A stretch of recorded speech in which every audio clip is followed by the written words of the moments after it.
আসসালামু আলাইকুম। আজকে আমি দেখাবো আপনাদেরকে কীভাবে কলই শাক ভাজি করতে হয়। তো সকাল সকাল চলে গেলাম বাজারে, যে 1 কেজি কলই শাক কিনে নিলাম।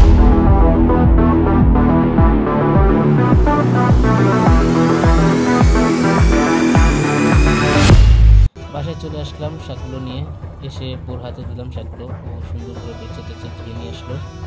আর সাথে আমার বিড়ালও খুশি হলো, ও তো কাঁচাই খাওয়া শুরু করছে। তারপর বউ সুন্দর করে হাতে নিয়ে আস্তে আস্তে কুচি কুচি করে রাখার পর সে চিন্তা করতেছিল যে কী দিয়ে কী করবে না করবে। তো আমি বললাম যে কিছুই লাগবে না, জাস্ট আমি 2টা ডিম এনে দিতেছি, ডিম দিয়ে করো।